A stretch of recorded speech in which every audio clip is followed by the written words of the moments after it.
영화의 가장 큰 특징을 나타내는 단어가 있다면 아마 기질과 애착일 것입니다.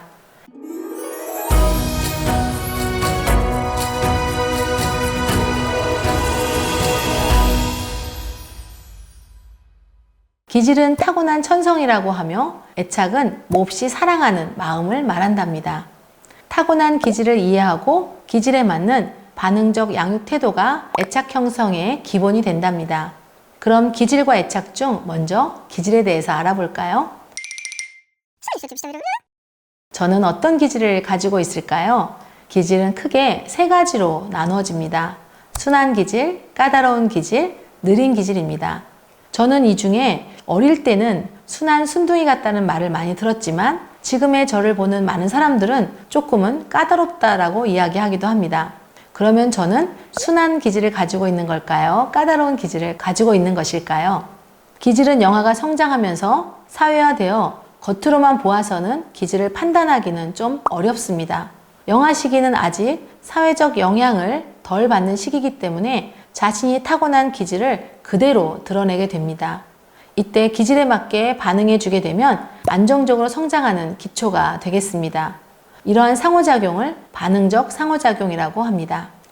영아는 각기 다른 기질을 가지고 태어납니다. 아이들이 가지고 태어나는 정서적인 반응성을 기질이라고 합니다. 이러한 기질은 상황과 환경에 따라 다양한 반응 양식으로 나타나게 되는데요. 기질에 따라 정서적인 반응 양식이 달라질 수 있다는 점에서 기질은 사회성, 정서 발달과 깊은 관련이 있습니다. 기질은 세 가지 유형으로 분류합니다. 순한 기질, 까다로운 기질, 반응이 느린 기질입니다. 순한 기질의 영아는 규칙적인 생리적 리듬을 갖고 있으며 명랑하고 새로운 상황에 쉽게 적응하는 특성을 가지고 있는 것입니다. 순해서 혼자 잘 놀기 때문에 혼자 지내는 시간이 많을 수 있다는 점에서 조금은 유의가 필요하겠습니다. 어떤 일을 강제로 시켜서는 안 되며 그렇게 되면 순하기 때문에 부모나 양육자의 말을 잘 듣지만 자율성이 훼손될 수 있습니다. 때를 쓰거나 우는 일은 거의 없지만 경우에 따라서 순한 아이도 고집을 부릴 때가 있답니다. 이럴 때는 참다 부정적인 정서를 나타내는 것임을 이해해 주시고 공감해 주시고 적극 수용해 주시면 좋을 것 같습니다. 왜냐하면 화나는 일, 속상하는 일이 있어도 표현하지 않고 담아두기 때문에 아이 마음에 심리적으로 상처가 될 수 있기 때문입니다. 까다로운 기질의 영아는 생리적 리듬이 불규칙하고 새로운 상황에 적응하기 어려워 조금만 불편해도 강하게 저항하거나 부적절한 정서 상태를 나타냅니다. 수면과 식사도 불규칙하고요. 환경의 조그만 변화에도 상당히 민감하고 적대적인 반응을 보이기까지 합니다. 급하고 까다로운 기질의 영아는 생리적 리듬이 불규칙하고 새로운 상황에 적응하기 어려운 특성을 가지고 있는 것이지요. 우선 영아의 까다로움을 이해하는 것이 중요합니다. 그렇지 않으면 엄마나 양육자가 심리적으로 매우 힘들 수 있답니다.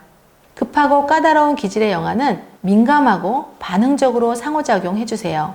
요구와 바램을 인정해 주시고 현재 상황을 인식하도록 감정을 누르고 이해하고자 노력해야 됩니다. 여기에서의 감정은 부모나 양육자의 감정이라는 거 잊지 마세요. 더불어 가능한 대안을 제시하고 영아가 선택하도록 도와주세요. 까다로운 기질을 가진 영아는 매우 많은 울음으로 자신의 요구를 드러냅니다. 일과가 불규칙하고 양육하기가 정말 어렵다고 느끼실 수 있습니다. 특히 낯선 환경에 매우 강하고 반응적이죠. 어찌 보면 좋고 싫음이 분명하고 자기 주장이 강하다고 볼 수 있지만 욕구를 만족시켜주기는 어렵습니다. 까다로운 아이일수록 새로운 것에 도전하려고 하는 의지가 강하거든요. 하지만 절대로 잊지 마셔야 될 것은 일관성 있는 태도입니다. 까다로운 기질의 영아는 일관성을 가지고 양육해야 하며 영아의 행동을 지나치게 제한하지 않도록 합니다. 반응이 느린 기질의 영아는 자극에 대해 활발한 반응을 보이지 않으며 활동성이 적고 반응이 느리고 환경에 대해 천천히 받아들이는 경향성을 가지고 있습니다. 겉으로 보기에는 감정이 잘 드러나 보이지도 않습니다. 반응이 느린 기질의 영아는 환경적 자극에 대해 반응이 거의 없고 약간은 불안하고 부정적인 상태를 나타나며 적응하는 데 아주 오랜 시간이 걸리는 특성이 있습니다. 새로운 음식이나 상황에 대해 적응하는 데 시간이 걸리므로 새로운 상황에 적응시키려고 무리하게 영아를 체근하지 않고 기다려주는 게 필요합니다. 새로운 상황이 오면 움츠려들기 때문에 낯선 환경에 적응하는 데 시간이 꽤 걸리지요. 처음에는 발달이 느린 게 아닌가? 라고 오인하기도 합니다. 하지만 충분히 시간이 주어지면 조금씩 흥미를 보여 참여하고 오히려 재촉하면 좌절의 경험이 반복되어 쌓이게 되어 자신감이 없고 소극적인 아이가 될 수도 있습니다. 가능하면 앞으로 일어날 일에 대해 미리미리 설명해 주어 마음의 준비를 할 수 있도록 도와주세요. 기질에 좋고 나쁨은 없습니다. 기질은 가지고 태어나는 것으로 중요한 것은 영아의 기질을 알고 기질에 맞게 상호작용해 주는 것이죠. 정리해 볼까요? 순한 기질을 가진 아이는 이렇게 말할 것 같습니다. 제가 너무 순하다고 저를 잊지는 말아주세요 라고요. 까다로운 기질의 아이는 저 좀 살살 다뤄주세요. 저는 아직 통제하는 것을 잘 할 수 없거든요. 느린 기질의 영아는 뭐라고 얘기할까요? 잠시만 기다려주세요 라고 이야기할 것 같습니다. 영아는 성장하는 과정 속에서 사회적 참조라는 것을 하게 됩니다. 주변 사물에 대해 경험이 부족하기 때문에 만지고자 하는 물건이 위험한 물건인지 안전한 물건인지를 잘 판단하지 못하지요. 이럴 때 엄마의 표정을 보고 웃고 있으면 만지고 탐색해도 되는 것이구나. 또는 놀란 표정이나 어두운 표정을 하면 만져서는 안 되는 물건이라는 것을 알게 됩니다. 양육자의 얼굴 표정을 보고 상황을 판단하는 근거로 사용하고 있는 것이죠. 이것을 사회적 참조라고 합니다.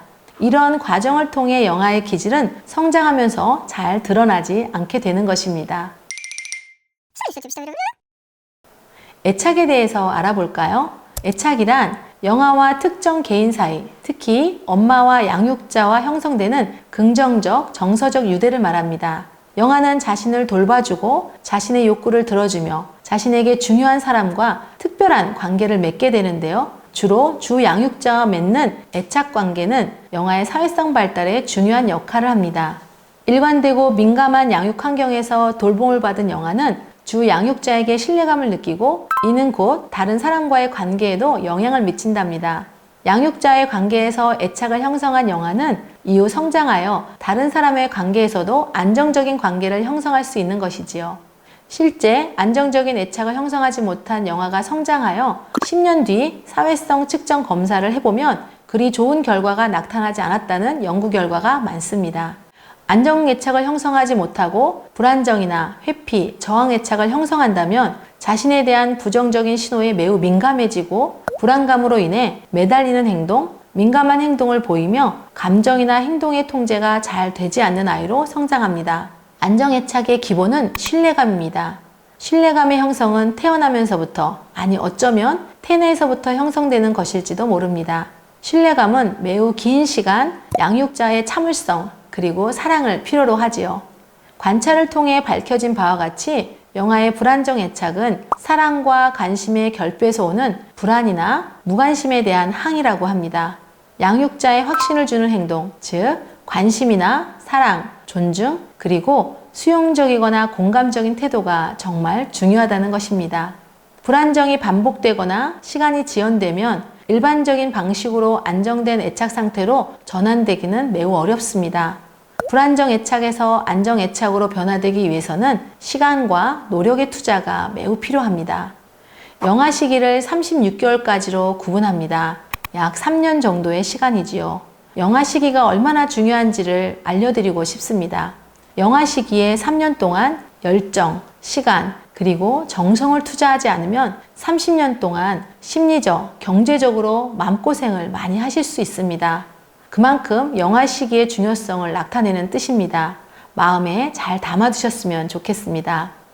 자녀의 기질을 알고 일관성 있게 상호작용해 주시고 건강한 정서의 표현을 먼저 보여주세요. 안정적인 애착을 기반으로 자녀는 긍정적인 정서를 가진 행복한 아이로 성장할 것입니다. 감사합니다.